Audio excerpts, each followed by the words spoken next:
So the next graph is y equals -3 tangent of x minus pi over 4. So what does tangent, normal tangent, look like? So let's do it. XY axis.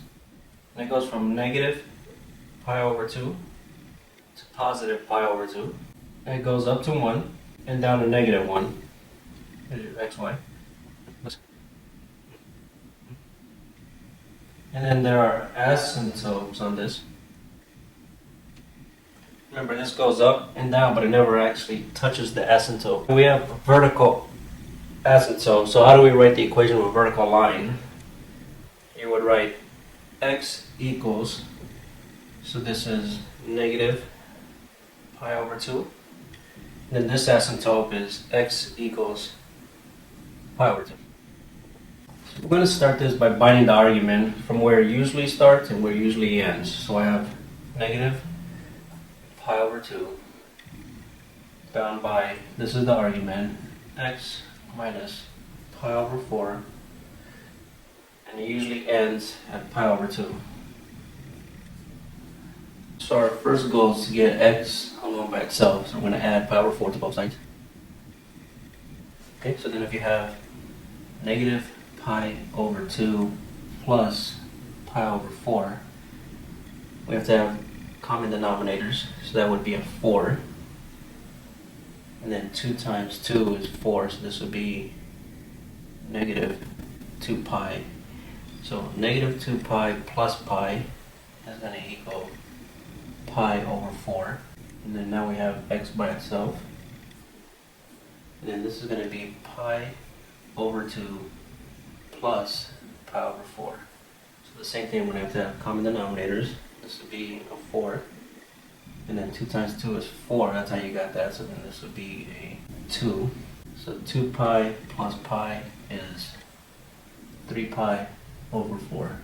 Now these two are going to be our new asymptotes, so I'm just going to write this up here. I'm going to have pi over 4 x, and this is going to be 3 pi over 4. Now let's find the period. What's the formula?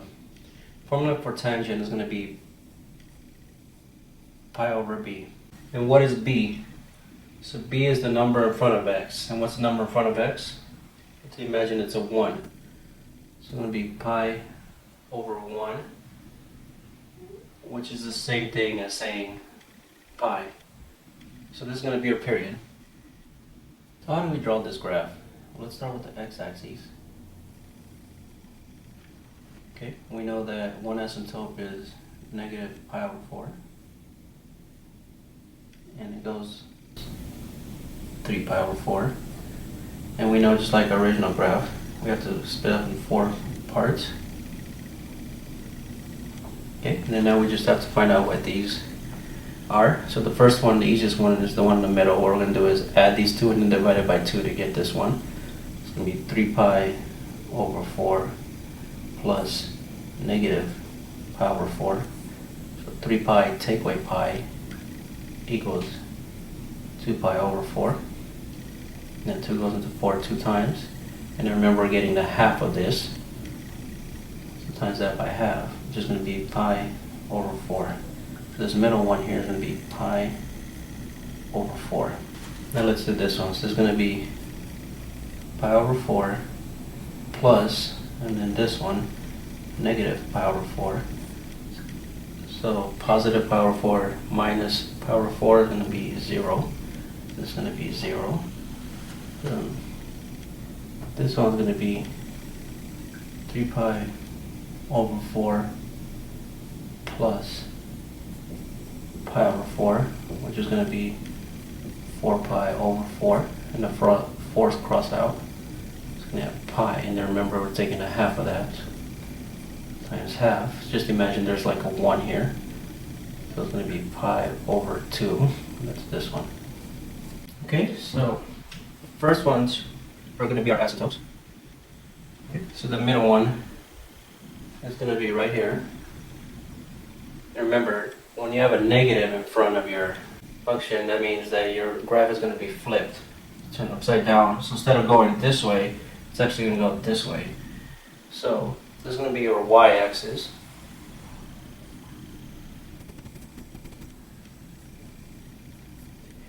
So also on this graph, normal tangent goes up to 1 and down to -1, but this is telling us that it's going up to 3, which would be -3. Okay? So now what we're going to do is just do one here,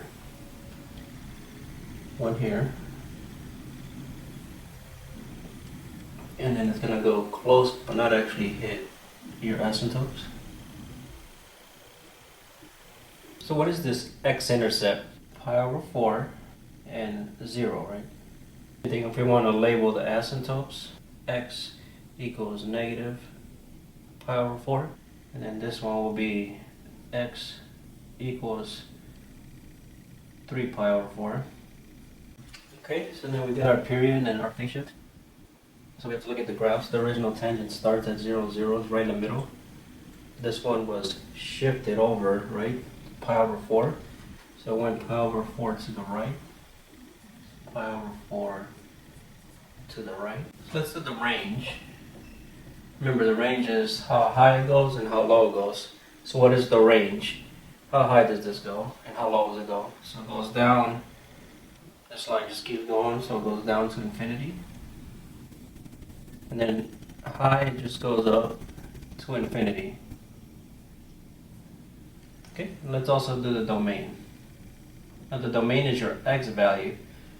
So does this graph go through every single x value? No, right? It doesn't cross where your asymptotes are, so it doesn't cross at negative pi over 4 or 3 pi over 4. So the way we can write this is, so then just pick any asymptotes. We can pick either one, but I'm going to start with this one here. So we'll do negative pi over 4. And then how far are the asymptotes from each other? So the period is pi, right?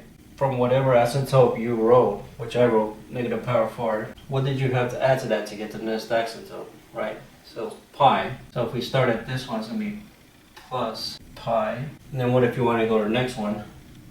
You add another pi, right? So it'd be pi times n. The n could be, n is an integer. And remember, this could also be a negative number, any integer. So if you do negative pi or whatever negative you put here, you can find all your asymptotes going this way. So remember, for this, I just chose an asymptote. I could have chosen 3 pi over 4 if I wanted to, but for this problem, I just chose negative pi over 4. And then this is just your distance. Let's write that. This is your distance between two asymptotes, right?